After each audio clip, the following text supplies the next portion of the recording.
Show me where to go.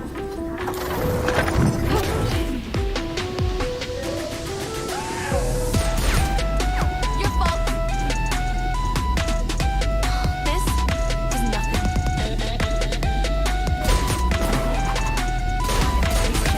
Clutch. Be faster.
Akala ko'y di pa handang muling dumibok ang damdamin, ngunit bigla kang dumating sa buhay ko. Di kailangang umimik, nagdadagdalan lang sa tingin. Saan ka ba nanggaling? Bakit ngayon lang? Okay, tagal kitang hinanap, okay, tagal ko rin nangarap na makapiling ka, o aking mahal. Pangakong hindi ka iiwanan at hindi babayaan, o anong saya ang nadarama. Kailangang magpanggap, walang kailangang baguhin, sadyang ginawa para sa isa't isa. Di kailangang magmadali, buti na lang di pinilit. Alam ko naman na ikaw ay darating. Okay, tagal kitang hinanap, okay, tagal ko ring nangarap na makapiling ka, o aking mahal. Pangakong hindi ka iiwanan at hindi pababayaan, o anong saya ang nadarama. O heto ako ngayon, iyong-iyo. Bago mag-alala, nais kong malaman mo, okay, tagal kitang hinanap, okay, tagal ko ring nangarap na makapiling ka, o aking mahal. Pangakong hindi ka iiwanan at hindi babayaan, o anong saya ang nadarama, o anong saya ang nadarama. Akala ko'y di pa handang muling tumibok ang damdamin, ngunit bigla kang dumating sa buhay ko.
DJ Dance Remix.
DJ Dance Remix.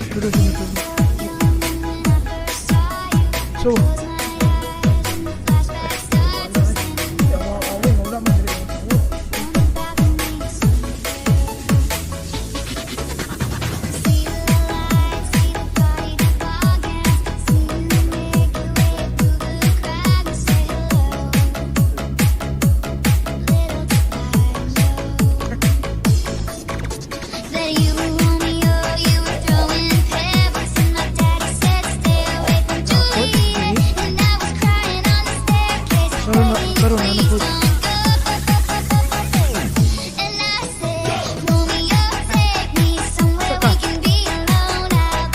asa ka? Ha?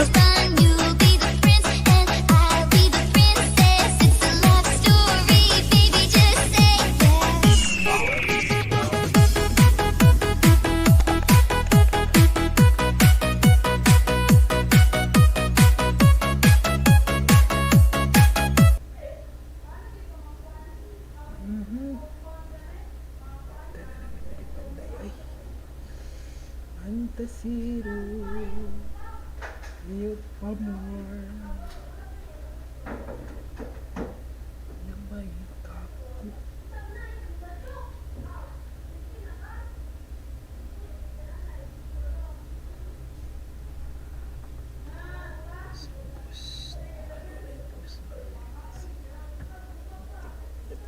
Cause I'm like I'm at the bottom.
let it go.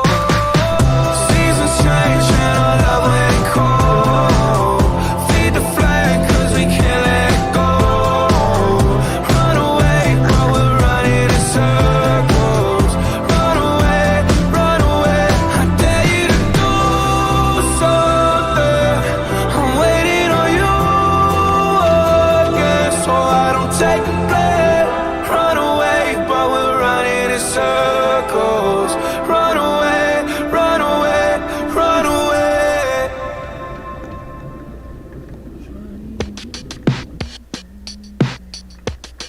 Eh, eh, eh, eh.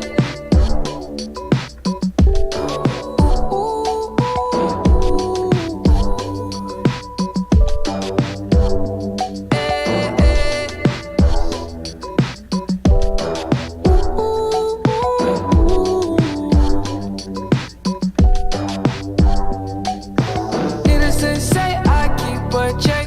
She was a bad, bad, nevertheless. Calling it quits now, baby, I'm a wreck. Crash at my place, baby, you're a wreck.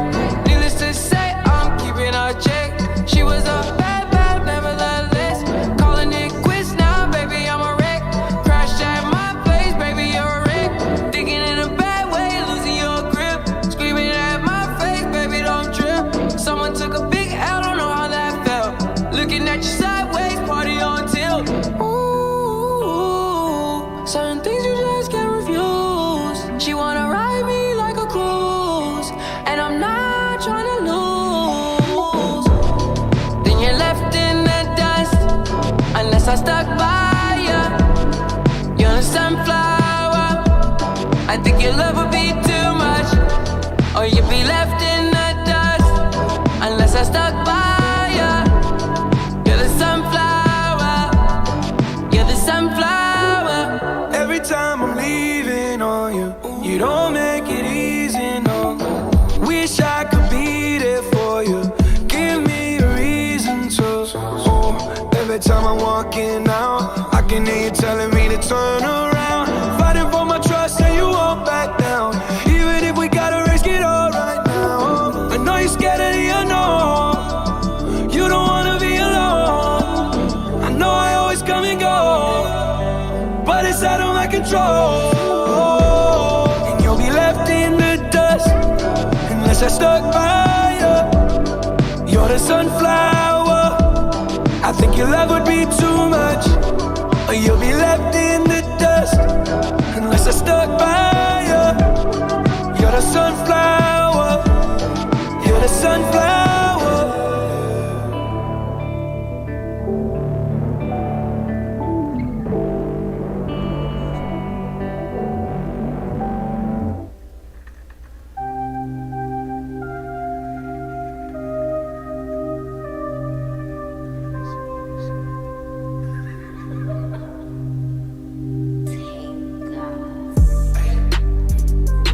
I've been fucking hoes and popping pillies, man, I feel just like a rock star.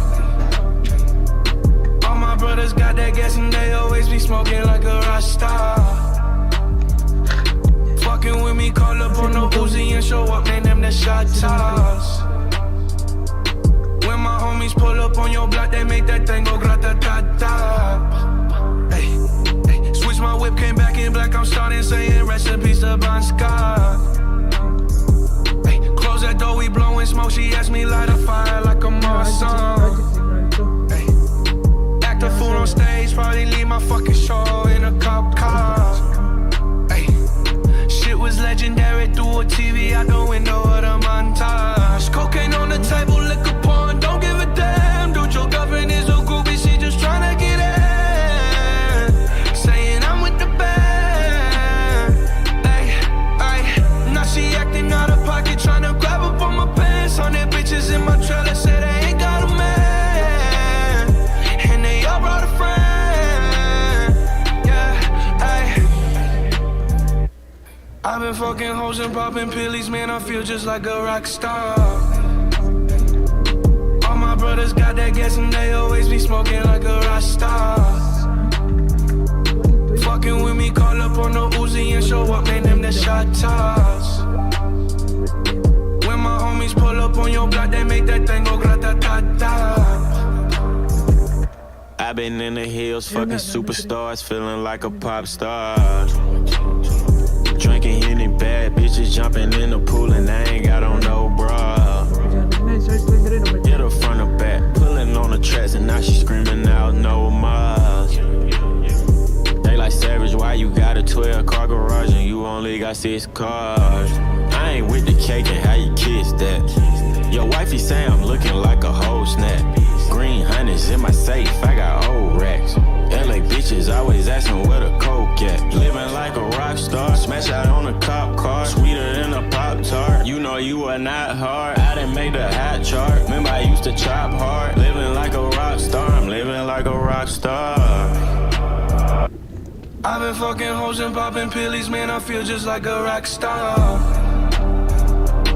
All my brothers got that gas and they always be smoking like a rock star. Fucking with me, call up on the Uzi and show up, man, them the shot toss. When my homies pull up on your block, they make that thing go grata-ta-ta.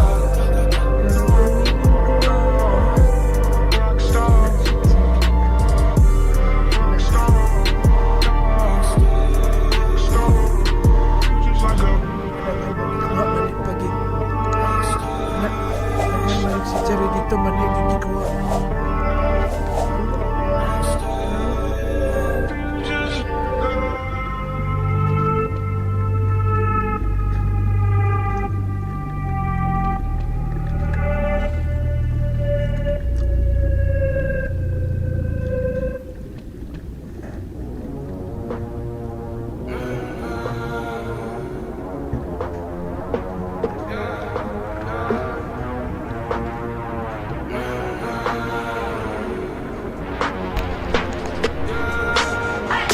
My mama call, see you on TV. Sunset shit done changed. Ever since we was on, I dreamed it all. Ever since I was young, they said.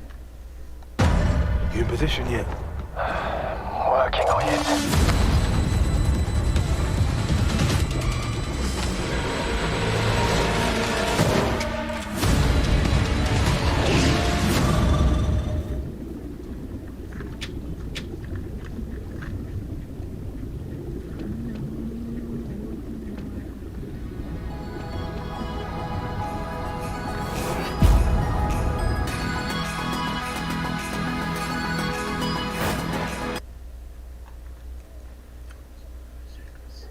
Sino yung mata?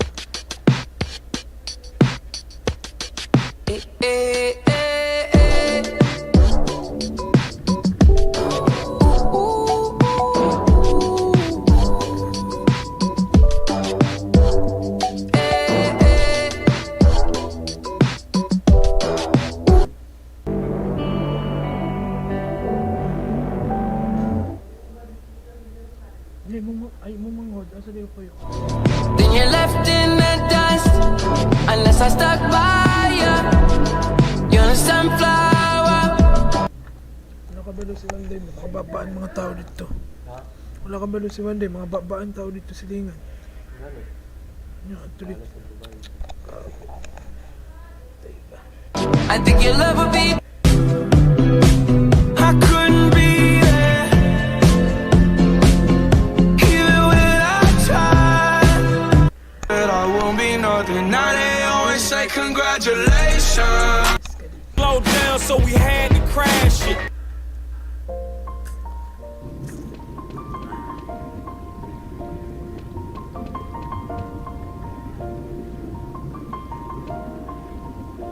It's been a long day without you, my friend, and I'll tell you all about it when I see you again.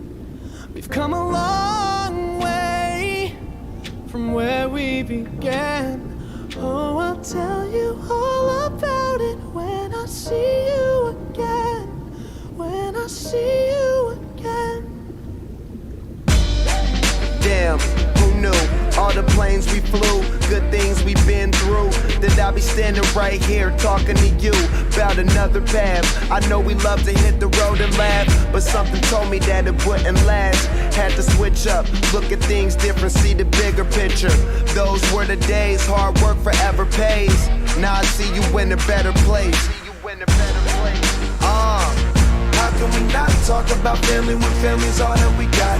Everything I went through, you were standing there by my side. And now you gon' be with me for the last ride. It's been a long day without you, my friends. And I'll tell you all about it when I see you again.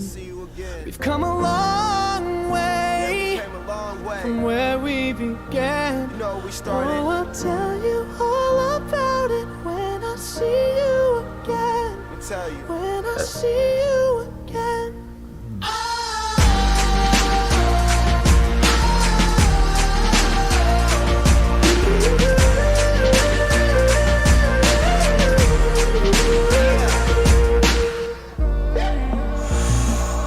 First you both go out your way and the vibe is feeling strong. And what's small turn to a friendship turn to a bond. And that bond will never be broken, the love will never get lost. And when brotherhood come first, then the line will never be crossed. Established it on our own.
More I think about it, the more stressed I am about this entire situation. Yeah, not just the stress, not just the pressure, but it's been a very entertaining matchup, man. You can see the dynamics of both of the teams. Again, like we mentioned, Na'Vi, they like going for the 60-40 team fights. Whenever they have the lead, they take the team fights. Whereas Malvinas, any team fight they can get their hands on, they will take it.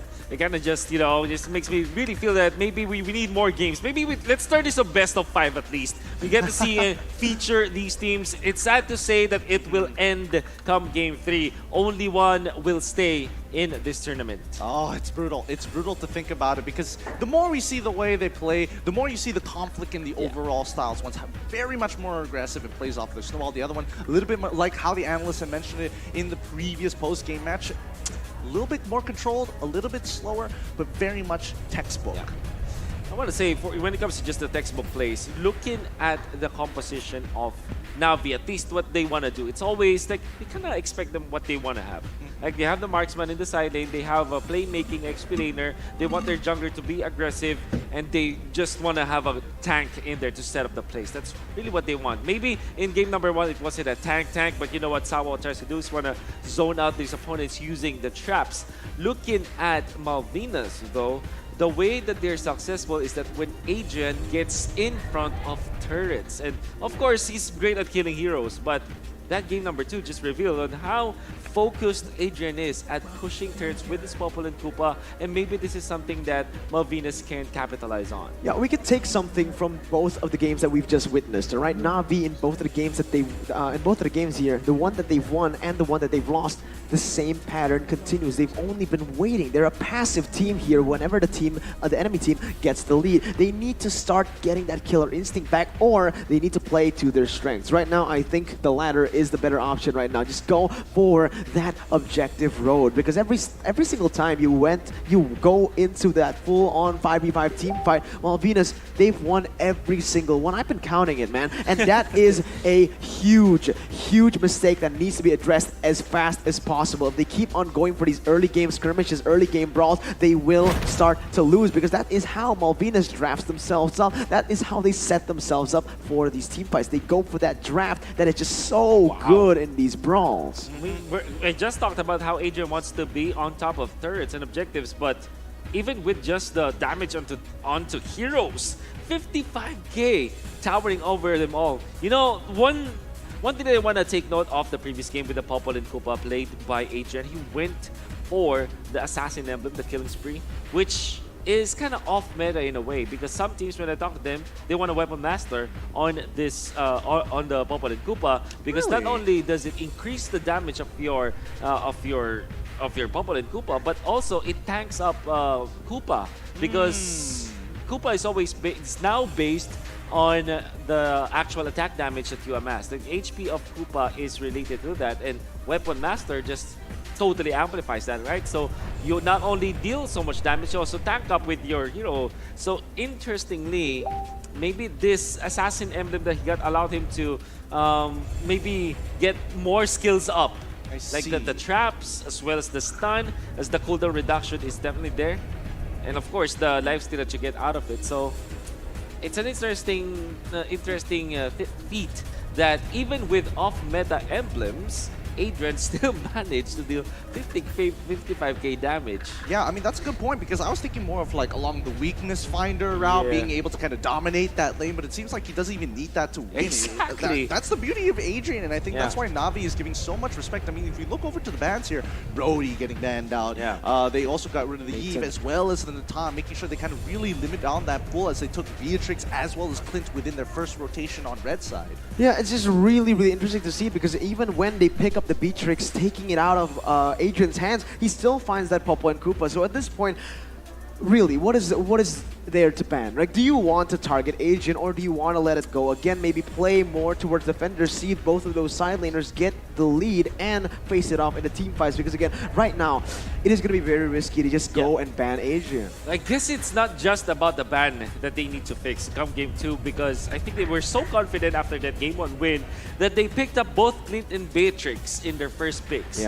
And also the A1. So what they necessarily did is to reveal all of their cards already. We know for sure that it's just between Clint and Beatrix in the mid lane, in the gold lane, and it's like 90% going to be the Clint in the gold lane, Beatrix in the mid lane. They also have the Amon as their third pick, which also, you know, knowing that Beatrix was picked up, you know for sure that the Amon will go to the jungle. So essentially, they have revealed 3 of their heroes already and 3 of their positions. That means that there was an easy I would say easy answer for MVG. Interesting. But we didn't get really talk about the mage section here, right? I think the mages played also a pretty vital role. We see the Beatrix coming in for the mid lane, but more importantly, coming out of Malvinas Gaming, they were able to kind of control that mid lane a lot better this time round and taking full advantage of the situation to start pressing it down towards that gold lane. Yeah, the thing is right now, that mid lane plays a huge factor, all right? Both of the teams, they need to get that mid lane down. Right now, as it seems, as it's looking, Farsa and Yve, those are the 2 heroes that has been very successful in this series. Whenever a team gets the Yve or the Farsa, they've been able to control the map, not just by that mid lane pressure alone. Firstly, it's very different for both of the heroes, right? For the Farsa, she roams a little bit more with the Wings by Wings, very mobile on the map. For that Yve, just team fight pressure coming in. So Na'Vi, they're actually able to get these really good picks in the first game to come back because of that Yve. That was what set it up with the Ice Queen Wand build and that real world manipulation, basically getting everyone in that square slowed up, and plus that immobility effect when you leave it. That is the reason that they've been able to just isolate these targets, and that is crucial to their victory. They need to pick it up again. If they don't, they need to start playing for the other things. They can't go for these head-to-head, full-on fights. Well, I mean, that's highly dependent on the draft, right? Because so far, this is the first time we are seeing, you know, they swapped over. Blue side has been extremely powerful for either one of these teams. Hayabusa got let through as well, which is not something we usually see these days, especially here at M3. Yeah, you know, the Hayabusa with the first pick, this is a hero that you usually ban against the top teams, right? But I think that it is Na'Vi just maybe forgetting that they needed to ban that kind of hero. And this wasn't the first time that Malvinas actually played it. Malvinas played this before in the group stages, were successful with it, at least to some degree. And for Na'Vi, if they want to go for marksman again, I think that you need to ban assassins, like at least the meta assassins.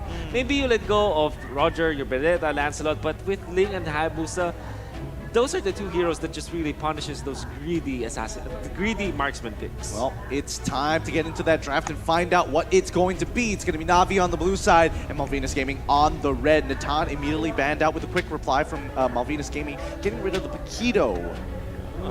Of course, the Paquito for defender. Yeah.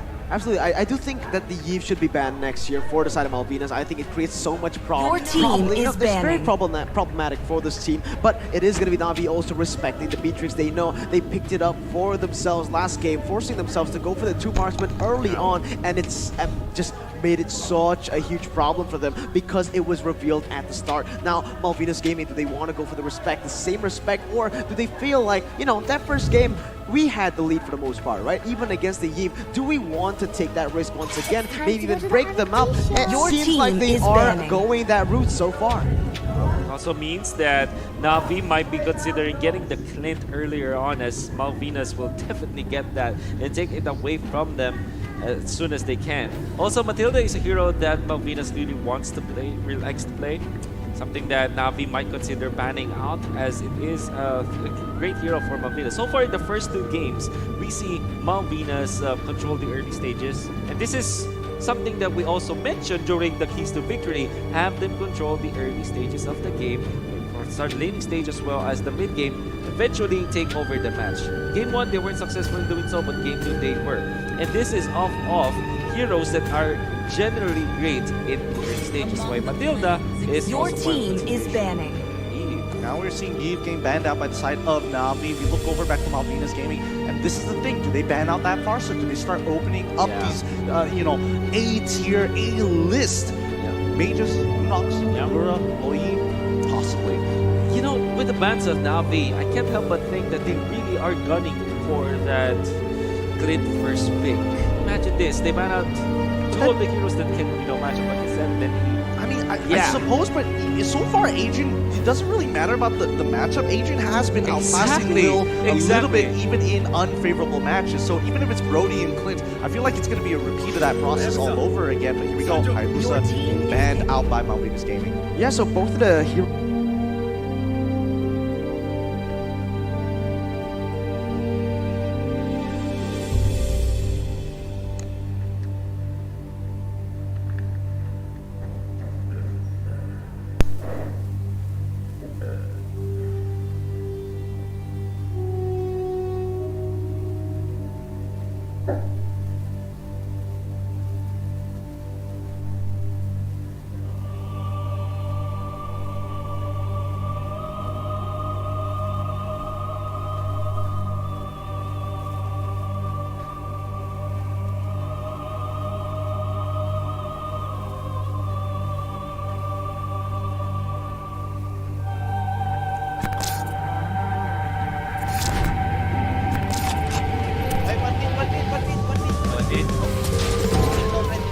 Nice, spike carrier too. Nice,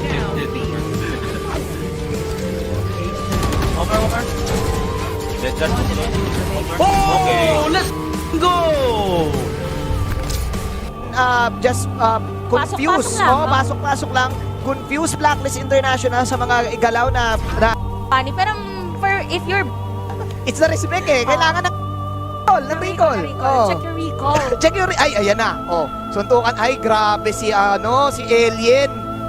Iba talaga. Out of this world talaga galawan, mga kaibigan. This is the 3rd game. And again, this is a best of 1. We're having ourselves a Uy, grabe. Tuloy-tuloy. Grabe. Grabe yung laban na to. Hindi pa nag-ring yung bell. Parang boxing. Nagsuntukan agad. Naglulutin pa ng ting-ting-ting na agad yung mga teams natin dito. But again, Team Videl, they are on the aggressive side. The Blacklist International, napakadali lang para sa... Papagaling nyo ang Blacklist International. Minute 1 pa lang. 0 seconds pa lang. Sumugod na kayo. Nag-make sense din. May pana, may grok, meron din silang funny. Ang dami nilang options. Buti na lang kamo na sino pa ba? Si Oh My Venus. Napakadali lang nila. Oh my V. Si Forward dito, delikado kasi kanina pa siya nagsispar ng mga skills against Blacklist International. So mawa-force sila from time to time na umuwi. Ngayon, Team Videl, they are leaning towards on the top lane sa lane ni Edward dahil alam nila na pagka naiwan kasi yung Barats, medyo ang plano pala dito ng Team Videl para hindi mapuntahan ng blacklist yung Clint sa bottom lane. Ay, kumbaga, ang tawag dyan, Chantel, space creation. Space creation. Oo. Kaya yung, sige. Baka hindi na. Naipush ba, no? Naipush ba, no? Pwede, kasi tingnan mo, maganda yung farm ni Oheb kahit papano. And ilang beses na kagat-kagat lang, sabay stomp-stomp. Sakto ng tanong mo, Manjin, kasi pagka hindi na naging effective dito for Team Videl yung Fanny, mahirapan siya kumuha ng buff. Ay, nako. Most probably, ang magiging strategy na lang yung kumuha ng mga lane. Oo, ay, Sila yung gusto mag-split push. Pero kung titingnan natin, pagdating sa gold, blacklist pa rin ang lamang. Kahit mukhang Videl ang aggressive dito. So, ibig sabihin, continuous yung kanilang ginagawa. Wala talaga nalulugi, kumbaga. Yeah. Ito yung kagandahan din ng blacklist eh. They know yung mga resources na kailangan. But man, oh man, paranoid. Getting another kill. So, itong mga maliliit na kills na to, no? Parang nagising na yung Videl. Parang nakapagkapi na. Pag nagdire-diretso kasi yan, kagaya niya, baka sila na objective. And I think for Blacklist International, they're just taking their time na magkaroon dito ng specific na call kung kailan sila babawi against si Videl. Hinahayaan lang muna. Sabi na, sige, mag-farm lang muna tayo. Kung tinan natin, actually, si Wise hindi na siya sumisilip. Ayaw niya na. Ibig sabihin, later on, it's OB time. It's OB time, di ba? Pwede kasing pwede kasing ginagawa ng Videl nga dito, Chantel. Dinidelay lang nila ng dinidelay. Hindi pa natin nakikita yung binanggit mo na OB time na pwede nga mangyari. But then again, simula na ngayon. It's Blacklist who is controlling every tempo. The arrow ay hindi tatama. Libreng turtle para sa side ng Blacklist International. And another, nako, tinamaan. Haji, tinamaan. Si Haji, pinagkakagat-kagat si Haji Mataji with the diamond shotgun. Pero Haji Makjarap, may trap. Buhay ba si Haji? Buhay. Practice lang. Kaso si Paranoid, men, ibang klase ang Videl. Mabilis ang kamay. Mabilis ang kamay ng Videl ngayon. Nag-practice talaga. Oo, nag-init kumbaga kanina. But again, Blacklist International, pwede pa siyang humabol dito. Later on, makikita natin si Edward to be part of the team fight. So far, dikit lang in terms of the gold. And Ay, grabe. Naku mo, Oheb. Getting the kill. Eto na, tinilaan na siya ni Edward. Yum, yum, yum. Sabay may Nidoros Faction mula doon sa likod. Sabay saan punta, kakabanggit lang ni Chantel. Ginamit yung ulti. Palayo. Pero sabi ni Haji, panood ko na yan. Sabi ni Oheb, sabay Oheb with the maniac. Si Oheb nyo, gigil na, Chantel! It is ube time! Sabi dito ng Blacklist International, dire-diretso hanggang objective. And right now, sila naman, it is our time. Kami naman kukuha ng objective. Isang mabilis. Tignan mo yung takbo ni Oheb, parang ninja. Ganun lang, ano? Ganun lang eh. Kung nakikita nyo kami ngayon, tinry namin gayahin. Yung parang ninja. Yung parang ninja moves ni Oheb. But again, it is all about the timing. Para dito sa Blacklist habang si Alien ay nawala. Blacklist International, anong time na nga ba? It's ube time! And right now, may kita natin Blacklist International dire-diretso lang. 4K in terms of the gold lead. And may kita natin, nakukuha din sila ng turtle objective. I think for Videl, medyo nasobrahan sila. Nasobrahan sa kape. Nasobrahan sa kape. Pinindot ang pinindot lahat sabay-sabay. Oo nga eh. Kinakita mo naman si Paranoid kanina. Pinapractice niya gamit.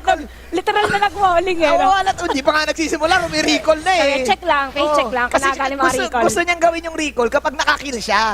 Kaso kung pinapractice niya na yun, wala, hindi nangyari. Kaso ngayon para mahihirapan na siya. Siya na mapaparanoid ngayon kung makakuha ba siya ng kill against Blacklist International. Kasi masakit na talaga. Si Oheb, kumbaga. Kapag hindi niya na-combo routine si Oheb, rarat-ratin siya ni Oheb ng mga bala. Ratatatat talaga. Oo, may sound effects. Oo, ganun habang pinipindot ni Oheb. Ratatatat. Ganun. Kapag siya mahaba, boom, boom, boom. Pwede. Hindi, kasi ano yun eh, pwede niyang gawin yung basuka. Paiba-iba kasi yun.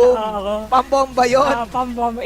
Jabomba nga sabi nila. Jabomba. Ayan na, tinan mo. Ito yung maganda dito sa side ng Blacklist eh. They know kapag lamang na yung isang side lane nila, Purple. Kalma lang muna tayo. Kailangan nakita na purple. Ayun, parang ube yan. Parang ube yan. Kakulay din. Pwede. Kakulay din. Alam mo kung iisipin mo kasi, Chantel, yung lineup dito, ng side ng Blacklist, yung tropahan ng Blacklist International, iba eh. Kumbaga, ito. But speaking of kung bahala, eto na. Nako, dito na naman dito sa spot na to, yung Diamond Shotgun. Lilikod na naman ba si Alien? Pero napanood na to ng Blacklist International as Team Videl will try to hold the line.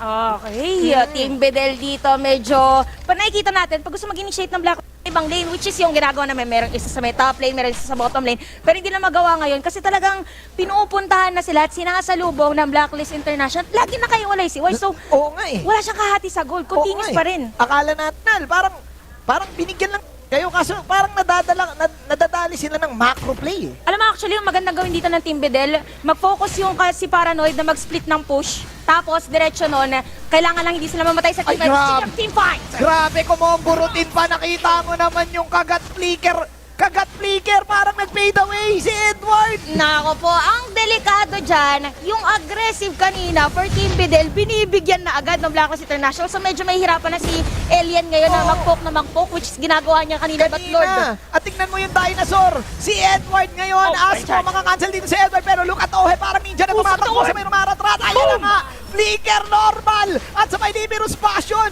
Ganun na pala yung combo ngayon, flicker normal. Ganun siya kasakit. Oo. Na-ready niya na agad. Alam niya na well calculated para kay Oheb on that kill.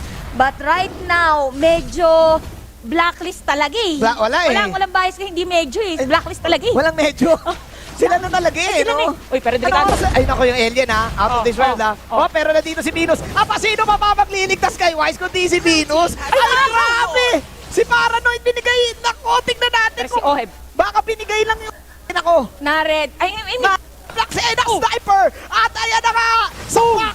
Sinapak ni Wise! Sige, sapak na si Eugene! Takbo, Eugene! Ay, sapak! Boom! Para gasolina! Wise! Eto na nga the Wise and makita mo yun! Laser gun! Laser gun! Parang ginagawang assassin! Parang pati ako kinaba. Bedel, they tried their best but it was not enough. Blacklist International